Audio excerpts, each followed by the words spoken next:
Il ne fallut pas plus de 6 minutes. Un instant bref, mais assez pour bousculer les plaques tectoniques de la scène diplomatique mondiale. Benjamin Idnan, tout juste descendu de scène à la Maison-Blanche aux côtés d'un Donald Trump, rayonnant, servait sourire, promesse de paix et discours sur les grandes vertus de la civilisation. Mais pendant ce temps, à Paris, dans l'ombre feutrée d'un bureau de l'Élysée, un homme de 39 ans fixait les images. Il ne disait rien. Mais dans ses yeux, tout était déjà dit. Il avait compris. Sébastien Lecornu avait vu ce que personne d'autre n'avait remarqué. Un seul mot dans le discours de Netanyahou. Un mot qui allait tout révéler. 3 jours plus tôt, un lundi matin gris à Paris, une enveloppe scellée était arrivée sur le bureau de Lecornu. Marquée confidentielle défense, elle venait du renseignement militaire français. Ce qu'il découvrit en l'ouvrant le fit se redresser immédiatement. Le rapport parlait de ce qui se préparait à Washington. Selon des sources au sein du Mossad et de l'administration américaine, Netanyahou avait l'intention d'accepter publiquement le plan de paix de Trump, tout en maintenant des clauses de sortie qui lui permettraient de reprendre les opérations militaires à tout moment. Le piège était parfait. Trump obtiendrait sa victoire médiatique, Netanyahou le soutien américain pour continuer la guerre et le monde croirait qu'Israël cherchait sincèrement la paix. Lecornu connaissait Netanyahou depuis ses années comme ministre de la Défense. Il avait négocié avec lui, partagé des dîners diplomatiques à Tel Aviv et Paris. Il savait que le Premier ministre israélien était un survivant politique, capable de dire une chose et d'en faire une autre sans scrupule. Mais cette fois, Netanyahou ne manipulait pas seulement son gouvernement, il manipulait le président des États-Unis. Et si Trump tombait dans le piège, c'est toute l'Alliance atlantique qui en subirait les conséquences. Lecornu appela immédiatement le ministre des Affaires étrangères, Jean-Noël Barrot. Les deux hommes passèrent 3 heures à éplucher le plan de paix américain qui avait fuité sur le papier. Tout semblait révolutionnaire.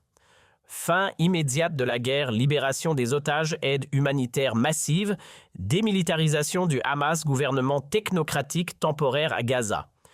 Mais Lecornu voyait les failles partout. Le plan disait qu'Israël se retirerait vers la ligne convenue. Mais quelle ligne qui décide? Aucune précision. Le Hamas devait déposer les armes, mais qui vérifie comment? Le plan ne le disait pas. C'était exactement le type de document qui permettrait à Netanyahou de dire oui publiquement, tout en gardant tous les moyens de dire non. En pratique, le lendemain, Lecornu convoqua une réunion ultra confidentielle du Conseil de défense. Macron était présent ainsi que les chefs militaires et le directeur de la DGSE. Quand Lecornu termina son briefing, Macron posa la question cruciale. Que faire? Lecornu avait préparé sa réponse. 3 actions. Premièrement, contacter discrètement Washington pour partager leurs préoccupations. Deuxièmement, préparer une position française claire. Et troisièmement, si Netanyahou jouait son jeu, être prêt à l'exposer publiquement. La salle resta silencieuse. Exposer publiquement Netanyahou signifiait une crise potentielle avec Israël, des tensions avec Washington, un isolement possible de la France. Mais Macron hocha lentement la tête et dit « Fais-le, mais sois prudent, Netanyahou est redoutable ». Un appel confidentiel fut organisé avec le conseiller à la sécurité nationale américain. Lecornu exposa poliment mais fermement les préoccupations françaises. La réponse fut évasive. « Nous avons confiance en Bibi. Trump a une relation personnelle forte avec lui. » Lecornu comprit immédiatement. Washington ne voulait pas entendre. Trump voulait sa victoire et Netanyahou la lui offrait. Si l'Amérique n'écoutait pas en privé, peut-être écouterait-elle en public. Lecornu demanda à son équipe de préparer un discours pour une conférence de presse le jour même de l'annonce Trump-Netanyahou. Un discours qui poserait les questions que personne n'osait formuler. Le 29 septembre 2025, Netanyahou arriva à la Maison-Blanche. Les caméras du monde entier étaient braquées sur lui. Trump l'accueillit chaleureusement. « Bibi, mon ami, nous allons faire l'histoire aujourd'hui. » À Paris, il était 20h30. Lecornu regardait la scène depuis Matignon. Son équipe avait installé plusieurs écrans. CNN, BBC, Al Jazeera. Tous montrèrent les mêmes images. Trump commença à parler pendant une demi-heure. « C'est potentiellement l'un des plus grands jours de la civilisation, déclara-t-il. Nous sommes au-delà de très proches. » Il détailla les 20 points. Fin de la guerre, libération des otages, aide humanitaire, démilitarisation du Hamas. Tout semblait parfait, trop parfait. Le Cornu prenait des notes, repérant chaque formulation vague, chaque promesse, sans garantie. Puis vint le moment crucial. Netanyahou s'avança vers le micro et dit « Je soutiens votre plan pour mettre fin à la guerre à Gaza. Il ramènera tous nos otages, démantèlera le Hamas, garantira qu'il ne menace plus jamais Israël. » La salle applaudit. Trump sourit largement. Les journalistes tweeteraient « percée historique ». Netanyahou accepte le plan de paix. Mais les cornus ne souriaient pas. Il avait entendu quelque chose. Netanyahou avait continué. « Si le Hamas rejette l'accord, Bibi, vous aurez notre soutien total pour faire ce que vous avez à faire », l'interrompit Trump. « Cela peut se faire de la manière facile ou difficile », ajouta Netanyahou. « Mais cela sera fait. » Le cornu appuya sur pause et réécouta. « Vous avez entendu ?» demanda-t-il à son équipe. Il ne dit pas quand nous atteindrons la paix. Il dit si le Hamas rejette, il a déjà prévu qu'ils vont rejeter. Son conseiller Pierre Lévy hocha la tête. Exactement comme notre rapport, Netanyahou veut que le Hamas rejette le plan. Comme ça, il dira « j'ai essayé, ils ont refusé ». Et Trump lui donnera son soutien total pour continuer la guerre. C'était 21 heures, juste assez de temps pour que les médias diffusent l'accord Trump-Netanyahou, mais pas assez pour que la nouvelle soit ancienne. Il descendit à la salle de presse où une vingtaine de journalistes attendaient. Il s'attendait à ce qu'il félicite simplement Trump et Netanyahou. Personne n'était préparé à ce qui allait suivre. Le cornu s'installa derrière le pupitre et commença d'une voix calme, mais déterminée. « Mesdames et messieurs, bonsoir. Il y a quelques heures, le président Trump et le premier ministre Netanyahou ont présenté un plan pour Gaza. La France reconnaît les efforts américains. » Puis il fit une pause et dit le mot qui change tout. Cependant, la France a des questions sérieuses sur la sincérité de certains acteurs dans ce processus. Les journalistes se redressèrent. Le cornu venait de franchir une ligne diplomatique. « J'ai lu attentivement le plan », continua-t-il. « Il contient des éléments positifs mais aussi de nombreuses ambiguïtés qui pourraient permettre à des partis de mauvaise foi de paraître engagés pour la paix, tout en maintenant leur capacité à poursuivre la guerre. » Il sortit une feuille et devint très précis. Le plan dit qu'Israël se retirera vers la ligne convenue. Quelle ligne qu'il l'a définie?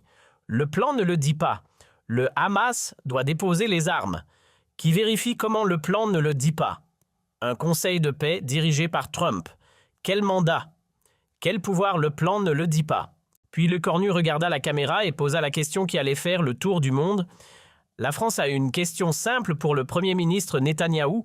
Pourquoi avez-vous dit « Je soutiens votre plan plutôt que j'accepte votre plan » Pourquoi avez-vous dit « Si le Hamas rejette plutôt que quand nous atteindrons la paix » Ces mots ne sont pas des accidents, ces mots révèlent des intentions.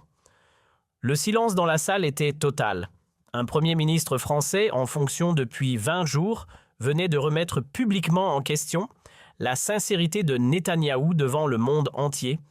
La France croit en la paix véritable, pas en la paix théâtrale, continua les cornus. Une paix véritable nécessite 3 choses, des engagements clairs, des mécanismes de vérification robustes et une volonté sincère de toutes les parties. Le plan Trump-Netanyahou contient le premier élément partiellement. Il ne contient pas le second et nous avons de sérieux doutes sur le troisième. Un journaliste de Reuters leva la main. « Êtes-vous en train d'accuser Israël de mauvaise foi ?» Le cornu répondit calmement « Je ne fais aucune accusation. Je pose des questions que tout le monde devrait poser. Pourquoi accepter un plan avec tant d'ambiguïté? Pourquoi un leader qui cherche vraiment la paix laisserait-il autant de portes de sortie? Le directeur Netanyahou peut facilement le prouver. Il peut accepter des mécanismes de vérification internationaux indépendants. Il peut accepter que l'ONU supervise l'application. Il peut accepter un calendrier clair avec des conséquences en cas de non-respect.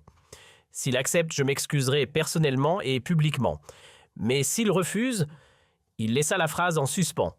Un autre journaliste demanda « N'avez-vous pas peur d'isoler la France ? Les États-Unis et Israël pourraient y voir cela comme une trahison ?» Le cornu sourit tristement. « Vous savez ce qui isole vraiment un pays ? Ce n'est pas dire la vérité. C'est rester silencieux quand la vérité doit être dite. La France a été silencieuse trop souvent, sur le Rwanda, sur la Bosnie. Je préfère que la France soit isolée mais honnête plutôt que populaire mais complice. Il continua. J'ai une dernière chose à dire à mes collègues leaders européens. Nous avons tous vu ce film, des accords magnifiques, des poignées de main, des promesses de paix. Puis quelques semaines plus tard, la violence reprend et tout le monde fait semblant d'être surpris. Nous ne pouvons pas continuer ce cycle. Alors oui, je pose des questions inconfortables. Oui, je remets en question ce que d'autres acceptent, sans réfléchir parce que la vraie paix mérite mieux que des applaudissements automatiques. La dernière question vint d'un journaliste israélien. Netanyahou a servi pendant des décennies. Vous êtes en fonction depuis 20 jours. N'est-ce pas présomptueux de remettre en question son jugement? Lecornu ne perdit pas son calme. L'expérience est importante, mais l'expérience n'est pas synonyme de sagesse. Quelqu'un peut avoir 30 ans d'expérience dans la guerre et 0 jour d'expérience dans la construction de la paix. Netanyahou est un survivant politique brillant. Mais survivre en politique n'est pas la même chose que diriger vers la paix. Quant à mon âge, vous avez raison. Je suis jeune et nouveau, mais peut-être que c'est exactement ce dont ce conflit a besoin. Quelqu'un qui n'est pas fatigué par des décennies de cynisme. Lecornu quitta la salle en coulisses, son équipe l'attendait. Les téléphones explosaient. Reuters, AFP, tout le monde voulait une réaction.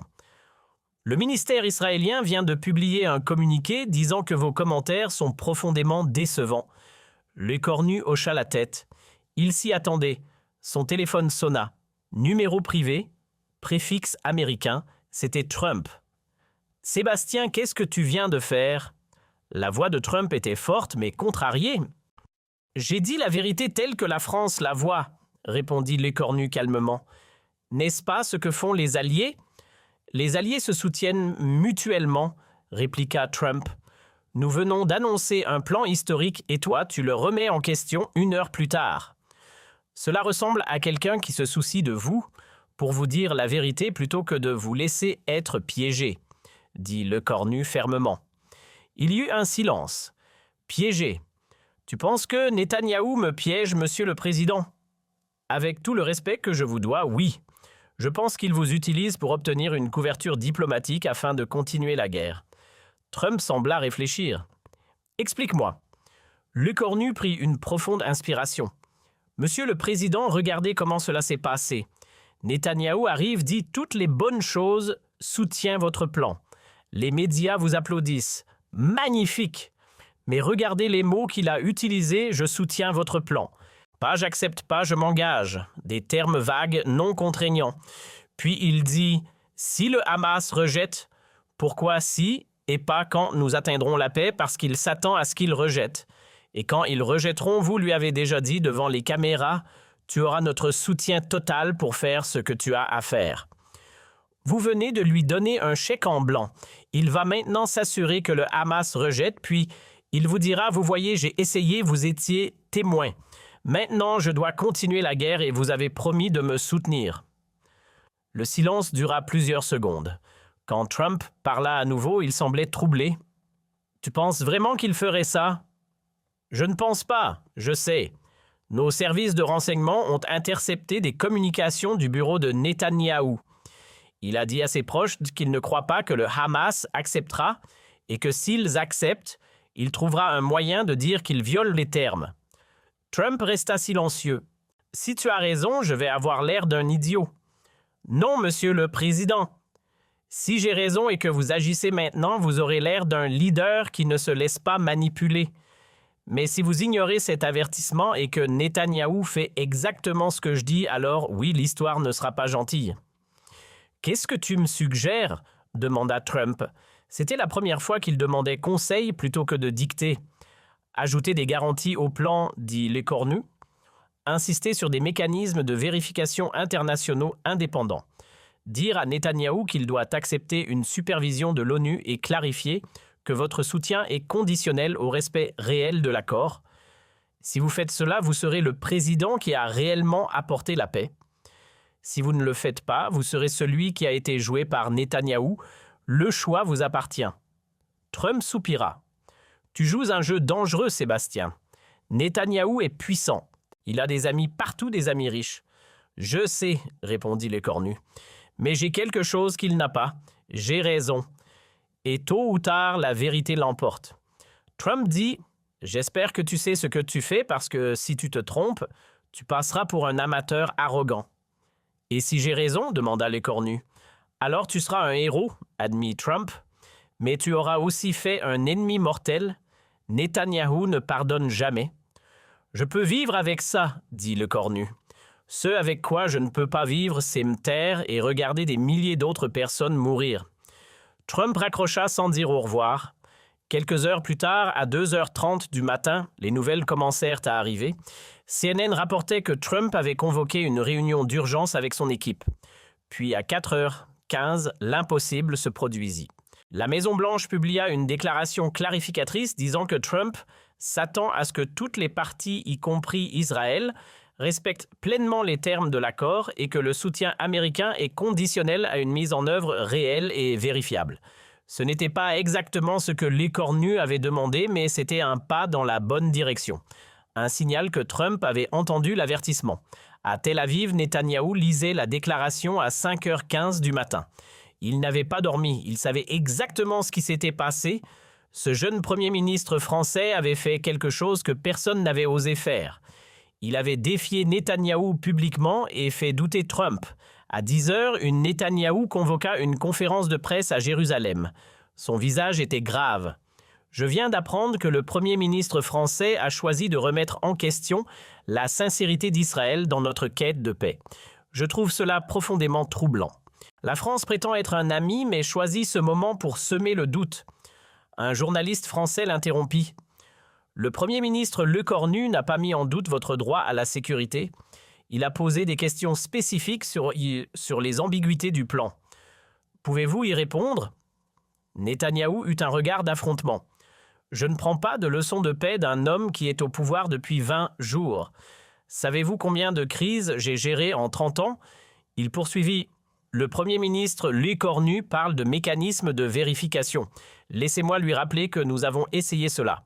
Nous avons eu l'ONU à notre frontière et ils ont regardé le Hamas construire des tunnels. Ils n'ont rien fait.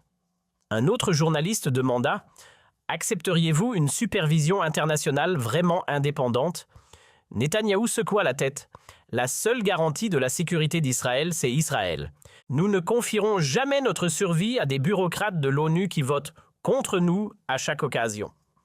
C'était exactement la réponse que l'écornu avait prédite et les journalistes commencèrent à le remarquer. Sur Twitter, les analystes pointaient la contradiction. Netanyahou disait vouloir la paix, mais refusait toute garantie qui pourrait assurer cette paix. À Paris, l'écornu regardait la conférence en direct. Sans le savoir, il se piège lui-même, murmura l'un de ses conseillers. L'écornu hocha la tête. Oui, mais regardez comment il le fait. Il ne dit pas non catégoriquement. Il dit « Nous avons essayé et ça n'a pas marché ». C'est plus subtil. Cela donne l'impression qu'il est raisonnable. Les 48 heures suivantes furent cruciales. Les médiateurs du Qatar et de l'Égypte rencontrèrent le Hamas à Doha pour discuter du plan. Le monde retenait son souffle. L'écornu savait déjà ce qui allait se passer. Le 1er octobre à 16h, l'annonce tomba. Le Hamas rejetait le plan. Il citait plusieurs raisons. Le plan ne garantissait pas la fin de l'occupation, ne reconnaissait pas clairement le droit à un État palestinien et n'incluait pas de mécanisme pour empêcher Israël de reprendre les opérations militaires. C'était exactement ce que l'écornu avait prévu. À 18h, l'écornu donna une courte déclaration depuis Matignon. Cette fois, pas de colère, pas de satisfaction, juste une tristesse profonde. Le Hamas a rejeté le plan. Je souhaite avoir eu tort. Je souhaite sincèrement avoir été trop naïf. Mais malheureusement, les événements ont confirmé mes pires craintes. Il y a 2 jours, j'ai posé des questions spécifiques. Ces questions sont restées sans réponse et maintenant, le Hamas rejette pour exactement les raisons que j'ai soulevées. Certains diront que le Hamas rejette parce qu'il ne veut pas la paix. Peut-être, probablement. Mais si nous voulions vraiment leur retirer cette excuse, nous aurions dû présenter un plan sans faille, si clair et si juste qu'aucune partie ne pourrait le rejeter, sans se révéler comme l'obstacle à la paix. Et maintenant, qu'est-ce qui va se passer? Netanyahou va dire « Vous voyez, j'ai essayé, le Hamas a refusé. Maintenant, je dois continuer la guerre. » Et Trump se sentira obligé de tenir sa promesse de soutien total. C'est exactement le scénario que j'ai décrit il y a 2 jours. La France va continuer à insister sur une véritable paix. Nous allons proposer notre propre cadre de garanties internationales et nous allons continuer à dire la vérité même quand elle est inconfortable, parce que c'est cela le véritable leadership. Dans les semaines suivantes, l'analyse de l'écornu fut largement validée. Netanyahou annonça que puisque le Hamas avait rejeté le plan Israël, n'avait pas d'autre choix que de continuer les opérations. Mais cette fois, la réaction internationale fut différente. L'Union européenne, encouragée par la position française, adopta une résolution appelant à un plan avec des garanties internationales contraignantes. Plusieurs pays européens commencèrent à parler de reconnaissance d'un État palestinien. Même aux États-Unis, des membres du Congrès commencèrent à poser des questions sur le soutien inconditionnel à Israël. Trump devint plus prudent dans ses déclarations. Il ne retira pas son soutien, mais cessa de donner des chèques en blanc. Pour l'écornu, les conséquences furent mitigées. Sa stature internationale grandit énormément. Il fut invité dans des forums consultés par des leaders européens. Le New York Times le salua comme une nouvelle voie de raison en Europe, mais en France, sa situation restait précaire. Les socialistes maintenaient leurs menaces. Le Pen exigeait des ruptures. Les syndicats avaient fait grève. Lors d'une interview, un journaliste demanda « Vous avez gagné en stature internationale, mais votre gouvernement est au bord de la chute. Était-ce le bon moment pour cette confrontation ?» Lecornu réfléchit avant de répondre. « Vous savez, on me pose souvent cette question différemment. Certains disent « Tu aurais dû te concentrer sur tes problèmes internes. » Mais je vais vous dire quelque chose. Il n'y a jamais de bon moment pour dire la vérité. Si j'avais attendu que ma situation soit stable, j'aurais attendu trop longtemps. Le leadership, ce n'est pas attendre le moment parfait. C'est faire ce qui est juste au moment nécessaire, quelles que soient les conséquences personnelles. Et oui, peut-être que cela me coûtera mon poste. Peut-être que dans 2 semaines, je ne serai plus Premier ministre. Mais au moins, quand je partirai en sachant que j'ai dit la vérité quand elle devait être dite. L'interview fut visionnée des millions de fois et quelque chose d'étrange se produisit. Les sondages de l'écornu qui étaient en chute commencèrent à remonter. Les Français, même ceux pas d'accord avec toutes ces politiques, commençaient à voir quelque chose qu'ils n'avaient pas vu depuis longtemps, quelqu'un qui disait ce qu'il pensait, qui tenait ses positions sous pression. Le 3 janvier 2026, 4 mois après la conférence historique, quelque chose d'extraordinaire se produisit. L'Arabie saoudite annonça qu'elle soutenait la proposition française de garanties internationales et qu'elle était prête à contribuer financièrement. C'était un tremblement de terre géopolitique. MBS s'alignait sur la France, pas sur les États-Unis. Lecornu reçut un appel. Son Altesse royale aimerait vous inviter à Riyad pour discuter d'une initiative conjointe. Quand pourriez-vous venir? Lecornu avait une semaine cruciale devant lui, mais il savait que cette opportunité ne se représenterait pas. Je peux être là dans 3 jours. Le 6 janvier, Lecornu atterrit à Riyad. L'accueil fut extraordinaire. Le lendemain, il rencontra MBS. La réunion prévue pour 1 heure dura 5. Les 2 hommes trouvèrent un terrain d'entente. Ils étaient tous 2 des réformateurs prêts à prendre des risques, tous 2 fatigués du statu quo. « Vous avez fait quelque chose que personne n'avait osé faire, » dit MBS. « Vous avez dit ce que nous pensions tous. Maintenant, vous devez faire plus créer une alternative réelle. » Ce qui émergea fut l'initiative Riyad-Paris, une force internationale de 10 000 soldats pour Gaza, un calendrier clair en 5 phases des garanties de sécurité pour Israël, 50 milliards de dollars sur 10 ans pour reconstruire Gaza et surtout un mécanisme de vérification transparent avec des rapports mensuels publics. C'était tout ce que le plan Trump-Netanyahou n'était pas clair, contraignant, vérifiable. Le 15 janvier, Lecornu présenta l'initiative à Bruxelles.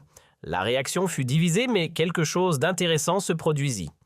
La société civile européenne se rallia massivement. Des manifestations de soutien dans 12 capitales, une pétition avec 2 300 000 signatures. Le hashtag #RiyadParisForce devint viral. Le 20 janvier, Lecornu fit quelque chose d'inhabituel. Il enregistra une vidéo de 10 minutes expliquant l'initiative en termes simples et la publia directement sur YouTube. Mes chers concitoyens, je veux vous parler. Il y a 4 mois, j'ai dit que le plan Trump n'était pas assez solide. Beaucoup m'ont critiqué, mais j'avais raison. Maintenant, avec l'Arabie Saoudite, nous avons créé quelque chose de nouveau.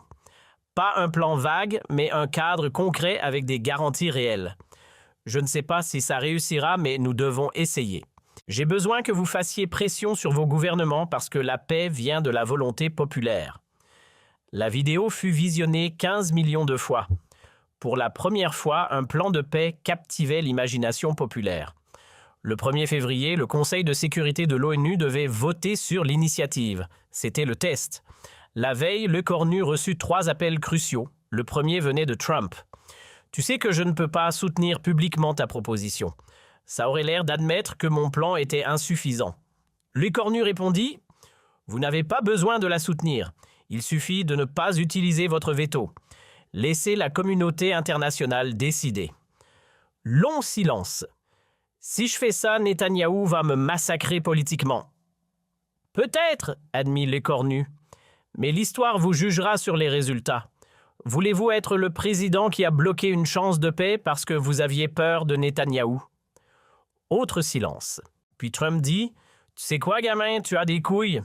D'accord. Je ne vais pas utiliser mon veto. Les États-Unis s'abstiendront. » C'était mieux que Lecornu n'osait espérer. Le deuxième appel vint de Netanyahou. C'était leur première conversation directe. « Monsieur le Premier ministre, vous réalisez ce que vous faites. Vous imposez un plan à Israël sans notre consentement. Avec tout le respect, je ne vous impose rien. Je propose un cadre. Vous êtes libre de le rejeter.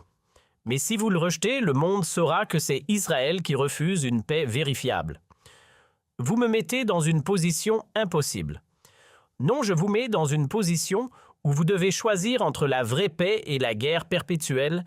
C'est inconfortable, mais nécessaire. » Netanyahou changea de tactique. « Écoutez, Sébastien, nous sommes pragmatiques. Que voulez-vous vraiment? Plus d'influence pour la France? Des contrats de défense. Dites-moi votre prix. » Lecornu sentit la colère monter, mais la contrôla. « Monsieur le Premier ministre, je ne suis pas à vendre. Je veux simplement que cette guerre se termine. Si vous pensez que c'est impossible, nous n'avons plus rien à nous dire. Vous faites une erreur qui pourrait vous coûter votre carrière. Ma carrière ne m'intéresse pas autant que vous le pensez. Bonne journée. » Le troisième appel vint de Tony Blair, l'ancien Premier ministre britannique nommé au Conseil de paix par Trump. « Sébastien, j'ai lu votre initiative en détail. C'est brillant. C'est tout ce que le plan Trump aurait dû être. Merci, Monsieur Blair, venant de vous cela compte. Mais je dois vous avertir, continua Blair, Netanyahou ne va pas lâcher facilement. Il va mobiliser tous ses alliés, toute son influence pour torpiller cette initiative. »« Je sais, dit Lecornu. Mais pensez-vous qu'elle a une chance ?» Blair hésita. « Honnêtement, si le vote passe demain, si les États-Unis s'abstiennent vraiment, si les pays arabes restent unis, alors oui. Pour la première fois depuis des décennies, je pense qu'elle a une vraie chance. Mais Netanyahou s'en assurera. Êtes-vous prêts ?» Lecornu ne répondit pas immédiatement. Il pensa à ces 4 mois à la conférence du 29 septembre, à l'appel avec Trump, à tous les moments où il aurait pu choisir le silence. « Monsieur Blair, dit-il finalement, j'ai 39 ans. Si ma carrière se termine demain, j'aurai quand même vécu plus longtemps en politique que beaucoup. Mais si je reste silencieux maintenant, si je laisse passer cette chance, parce que j'ai peur, je ne pourrai plus jamais me regarder dans un miroir. Alors oui, je suis prêt. » Le 2 février 2026 à 10h à New York, le vote commença au Conseil de sécurité. La résolution présentant l'initiative Riyad-Paris fut lue. L'ambassadeur français fit un discours passionné de 15 minutes. L'ambassadeur saoudien parla de la nécessité d'une paix réelle, pas théâtrale. L'ambassadeur américain annonça que les États-Unis s'abstiendraient, provoquant des murmures de surprise. L'ambassadeur israélien tenta une dernière intervention, mais elle sembla faible. Le vote fut le suivant pour Russie-France, Royaume-Uni, Gabon-Équateur, Malte-Japon, Mozambique-Suisse, Algérie, Slovénie, Corée du Sud, Guyana, abstention États-Unis, contre 0, 14 pour 0 contre une abstention. La résolution passait. Dans la salle de contrôle de Matignon où Lecornu et son équipe regardaient la retransmission, un silence stupéfait régna. Puis l'équipe explosa en applaudissements. Lecornu resta assis, essayant de comprendre. 4 mois plus tôt, il avait posé des questions inconfortables. Maintenant, il venait de faire passer une résolution onusienne qui pourrait changer l'histoire. « Tu l'as fait ?» cria Mathilde en le serrant dans ses bras. Pierre avait les larmes aux yeux. Dans 100 ans, les étudiants étudieront ce moment. Mais Lecornu resta calme. « Ce n'est pas fini, dit-il doucement. C'était la partie facile. Maintenant vient la partie difficile, faire que cela fonctionne réellement. » Netanyahou donna une conférence furieuse accusant l'ONU de trahison et la France d'antisémitisme déguisé. Des groupes pro-israéliens lancèrent des campagnes contre Lecornu. Des menaces de mort arrivèrent. Lecornu reçut une protection renforcée. Sa famille fut transférée en résidence sécurisée. Mais quelque chose d'autre se produisit aussi. Le soutien populaire explosa en France. Son taux d'approbation passa de 34% à 61% en une semaine. Des manifestations de soutien eurent lieu dans toute l'Europe. Il devint un symbole de leadership moral. Et au Moyen-Orient, des manifestations pour la paix éclatèrent à Gaza. Malgré la destruction des banderoles en français, apparurent « Merci la France »,« Merci Lecornu ». Le 10 février, une délégation de familles de victimes palestiniennes et israéliennes vint à Paris. Lecornu les reçut en privé sans médias. Une mère palestinienne qui avait perdu ses 3 enfants serra ses mains et dit simplement « Merci d'avoir essayé ». Un père israélien dont le fils avait été tué dit « Je ne suis pas d'accord avec tout, mais je respecte votre courage ». Cette réunion dura 3 heures. Quand elle se termina, Lecornu avait les yeux rouges. Le 20 février, Netanyahou fit quelque chose d'inattendu. Dans une interview, il dit « Écoutez, je pense que l'initiative française a de sérieux problèmes, mais peut-être que nous pouvons en discuter. Peut-être qu'il y a des éléments que nous pouvons négocier. » C'était la première fissure dans son opposition. Dans les semaines suivantes, des négociations discrètes commencèrent. France, Arabie Saoudite, Égypte d'un côté, Israël, États-Unis de l'autre, le Hamas par l'intermédiaire du Qatar. C'était laborieux, compliqué, rempli d'obstacles, mais c'était un processus. C'était mieux que la guerre. Le 15 mars 2026, exactement 6 mois après la conférence historique de Lecornu, un accord préliminaire fut signé. Il n'était pas parfait. Il y avait encore des points de désaccord, des zones grises. Mais c'était un début, un vrai début. Lecornu fut invité à la cérémonie, mais déclina. « Ce n'est pas mon accord, dit-il. C'est l'accord de tous ceux qui ont travaillé pour la paix. Je ne vais pas voler leur moment. » Il regarda la cérémonie depuis Matignon. Quand les signatures furent apposées, Mathilde se tourna vers lui. « Comment tu te sens ?» Lecornu resta silencieux longtemps. « Soulagé, dit-il finalement, pas fier, pas triomphant, juste soulagé que peut-être moins de gens vont mourir. » Cette nuit-là, seul dans son appartement, Lecornu relut la lettre de Fatima, la femme de Gaza, qui avait perdu sa famille. Il se demandait si elle était toujours en vie, si elle savait ce qui s'était passé. Il ne le saurait probablement jamais. Mais il savait une chose, il avait fait ce qu'il pensait être juste. Il avait dit la vérité quand le mensonge aurait été plus facile. Il avait tenu ses principes quand le compromis aurait été plus confortable. Il avait risqué sa carrière quand le silence aurait été plus sûr. Et parfois, c'est tout ce qu'un leader peut faire. 3 mois plus tard, en juin 2026, Sébastien Lecornu se tenait sur une scène à La Haye. Il venait de recevoir une distinction internationale pour leadership moral et courage diplomatique. Dans son discours, il dit quelque chose qui résuma tout. « On me demande souvent comment j'ai eu le courage de défier Netanyahou, de questionner Trump, de risquer ma carrière pour un principe. Et ma réponse est toujours la même. Je n'ai pas eu de courage. J'ai juste refusé d'être lâche. Parce que le courage, ce n'est pas l'absence de peur. Le courage, c'est faire ce qui est juste malgré la peur. » Si je n'avais pas parlé ce soir du 29 septembre, si j'avais laissé passer cette mascarade, j'aurais peut-être sauvé ma carrière. Mais j'aurais perdu mon âme. Il y a quelques mois, j'ai dit que Netanyahou avait trompé Trump, mais qu'il ne pouvait pas me tromper. Ce n'était pas parce que j'étais plus intelligent. C'était parce que je ne voulais pas être trompé. Je ne voulais pas croire aux mensonges confortables plutôt qu'à la vérité difficile. Et c'est la leçon que j'espère que les gens retiendront. Ne laissez pas les puissants vous empêcher de poser des questions. Exigez des preuves. Tenez les leaders responsables. Parce que la démocratie ne meurt pas en un jour. Elle meurt lentement chaque fois que nous acceptons un mensonge par confort, chaque fois que nous restons silencieux par peur. Il marqua une pause. « Je suis Premier ministre depuis 9 mois. Dans quelques semaines ou mois, je pourrais ne plus avoir ce poste. La politique française est imprévisible. » Un rire parcourut la salle. Mais qu'importe combien de temps je reste au pouvoir, je saurai que pendant un bref moment, j'ai pu faire une différence.